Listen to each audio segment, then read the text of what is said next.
to our English 102 8-week mini session course. This is Professor Valerie Pell at Harold Washington and Wilbur Wright Colleges.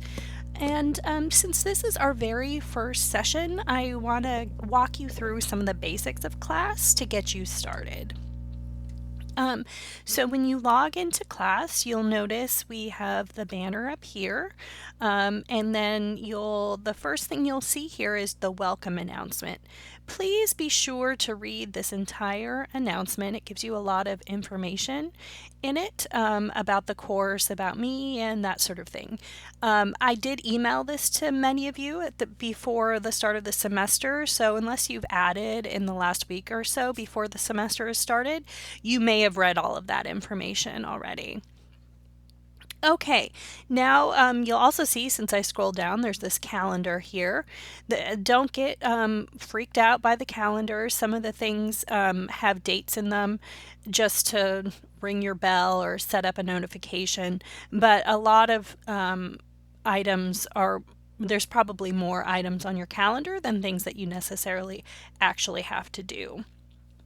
You'll also notice here there's a quick content browser. Content is where all the things in our class are housed. So you can think of the content area as sort of like the handouts that I give to you. All of the materials that I might hand out to you in class are housed in the content browser. It sort of mimics an online classroom. Okay, so you can get to content items from this little handy dandy content browser or through content up here. Okay, I'll go back to content in a minute. I'm just going to walk you through some of the other functionality of Brightspace before we dig into what you're supposed to do for week 1. So another thing that you'll notice in the nav bar here in Brightspace is this Assessments tab. This is a really important tab because this is where you can go to submit some of your assignments. You can go directly to the Discussions tool. You can go directly to the Quizzes tool. You can see rubrics for the course there. And most importantly, I don't know why this isn't number 1, is the Grades tool. This is how you get to the Grades tool. Now you'll notice there's this other heading here for the class list. The class list is how you can email me and other members of the class in here. Okay, so now let's go to content. So content is kind of like our filing cabinet. So our online administration wants us to always have a Module 1 getting started area. So that's where it's landing us right now. Now you'll see here when you look at this Module 1 is like a folder with stuff in it. Okay, and in this Module 1 folder, you'll see it says there's 27 items in that. Don't worry, you don't have to read all 27. Some of the stuff are readings that I ask you to read, like 2. You get to pick 2 or 3 of the readings from this area here. Okay, and so now when you're looking here, you'll see that this check mark is here. That means that it's been visited already. I know when you hover over it, it says that the tasks are completed. That's not necessarily true. It just means that it's been looked at before by you.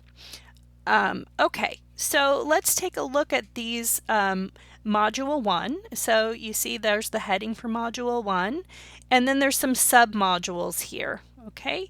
You'll notice here that it says activity schedule, always check me first. That's what I want you to do. So your activity schedule is sort of like your grid of all the things that you should be doing for each module of the course. So we can make that, expand that to get the schedule link. Now I keep the schedule and pretty much all of my course documents in Dropbox, this external cloud service. I really like this service. It allows me to update things in real time for you all and keep a living document. So this activity schedule is where you will look each week, each module to complete your activities, both graded and ungraded. So an activity is anything that you need to do in the class. Now, certain activities like readings or watching a video on YouTube, those will be listed here in this column. So you can sort of just go through them one at a time and do them. Okay, read them, watch them, etc. And then the things that you actually have to do or submit or that you may be graded on are in this column. The activity is due. And then since this is the first module, you can't be behind yet, so there's nothing in this little box, but in the future, that little box will help remind you of what things you can do if you are behind. Now you'll notice that everything that that I can hyperlink for you in the activity schedule is hyperlinked. So there's certain things that only exist in our online classroom, in our Brightspace classroom, like the Brightspace homepage, the welcome announcement, which I showed to you in the beginning. And if you're like, I don't know where to find these things in Brightspace, there's a little handy dandy key right here. And you'll notice at the top of the activity schedule, there's always the key of what things mean. So, like you might see, oh, there's a number sign next to a module activity. So, like if we come over here and we see, oh, look, there's Q1. What's Q1 mean? Well, the 1 means that's module 1. And the Q means it's a quiz. Or D1, what does the D mean? Well, the D is the discussion, and 1 is the unit or the module that we're completing it in. A is for assignments. So the A1 would be in the assignment for module 1, which I realize now I've actually cut that from what you need to do. So I'm going to delete that after I finish making this video. Sorry, that's in here. And PM is peer mark 1. Okay, so all of those things should be up here for you. Now, it might look like a lot, but some of these things are really short. They're things that you could skim. And when I can, like I said, there's hyperlinks here for you to get to them in the web, or if they're also housed in Brightspace as well. So once you've worked your way through some of these items, then you can come over and let's go through quickly the guidelines for some of your graded activities. So peer mark assignments, the peer marked activities are going to be like workshops, okay? You are going to write something and then your peers are going to give you feedback on that. This class is very peer feedback focused. Students learn the best when they're learning from each other and with guided help from the instructor. So you will have peer mark assignments where you compose something, and then peer mark assignments where you return to the things that were composed and you give feedback on those. Okay, so your first peer mark assignment, here are the guidelines. Read through them. Essentially what you're going to do is you're going to be developing an annotated bibliography, which is like essentially a works cited page with notations. That's what the word annotate means. So I gave you a list of readings from that Food Matters module where I wanted you to read some things that I've curated for you. I've collected some things and I said, here, you choose some of the things that you want to read from this because our class is going to be all about food. And so you're going to summarize those. Okay, so essentially what you're going to do this week, you're only going to research a little bit on your own since we're just getting our feet wet with that. But what you're going to do is you're going to use the things that you read in the other activities, and then you're going to compile an annotated works cited for this week. So read through this and let me know if you have any questions. Essentially, it's going to look like this. It's going to have your student information. You're going to label it your first source. You're going to label it from the example that you're using in your handbook. And then you're going to give the works cited example here. I wish this would let me annotate. And then you're going to summarize it with a short summary. You're going to do that for each source this week, okay? From the things that you read and from the film that you watched. Okay, the next, we're going to strike that A1. The next is the discussion. Okay, so the discussions in our class, please, if you can, read through these discussion norms and then prepare your ideas for your main post.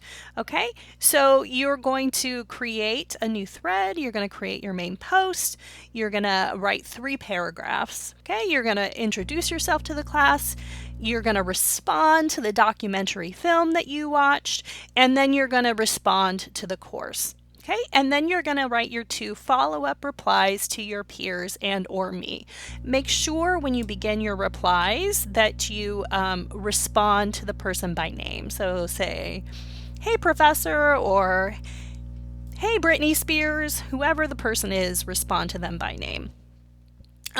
When you write your, a couple things to keep in mind in the discussion forum, do not post attachments in the discussion forum. I won't accept them. That's an accessibility issue with students. Students need to be able to see them in the browser without having to download anything.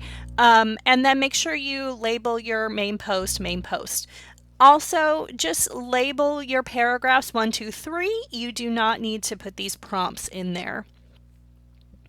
The next thing that you'll do is the quiz. And I'll show you quizzes in a minute, how to get to those. And then I have a few housekeeping activities. This is why I've stricken this A1 there. I wanted to get rid of having you to type up something else, and I'm just asking you to do these things. And then these things I'll ask you whether or not you did them in the quiz. So I want you to link your CCC email to your smartphone. I want you to download the Brightspace Pulse app to your phone, and then create a Brightspace profile picture of you. That can be any picture. It doesn't have to actually represent you.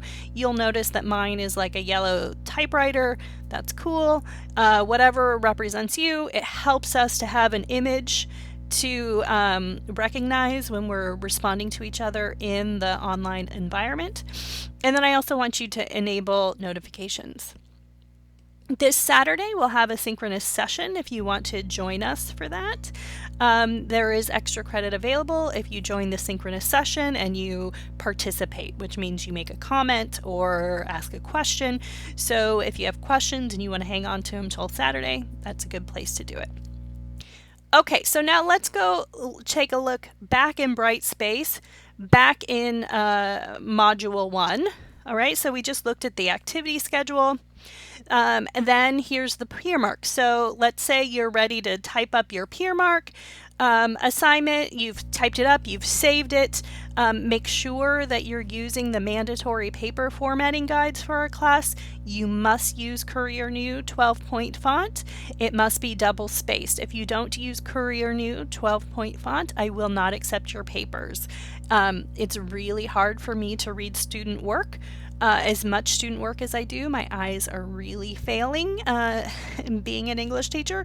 And Courier New is a fixed width font, which means all the letters are the same width. It makes it easier for me to read. So, and so when your peers and me are giving you feedback, you need to use Courier New 12-point font. Okay, double space. All right, so once you've typed up, you've looked again at the guidelines, here's a hyperlink for them, you've looked at the guidelines, and then you're ready to begin. Submit your peer mark 1, you just click on the peer mark link, and then you will, because I'm a peer, I'm a student, then you should be able to open it up and submit there. It'll look different for you because you're a student and not the instructor like me. Okay, Okay, and then let's see, what else do we have in Module 1? We looked at that. You can get to the discussion through here. You can click on this, or you can come back up to the assessments and go to the discussion tool. Let's see what that looks like going from that direction. And you'll see here, to enter that discussion, you click on this link. If you want the guidelines to that, they're listed here. And now let's go back to content. So if you wanted to get to your quiz, you can do that directly from Module 1 as well. Quizzes, this particular quiz is really just about this overview. It's about, there's another course introductory playlist about this class that you might want to check out as well. You can take your quizzes up to 4 times without any penalty. They are due, like everything else, at the end of the module. So this one is due at the end of Module 1. You'll notice that that one there means that's when it's due. But with quizzes, you can take it up to 1 module late. So this one was due at the end of Module 1. You can take it up, retake it, keep taking it up until the end of Module 2. And there's no penalty, late penalty for quizzes.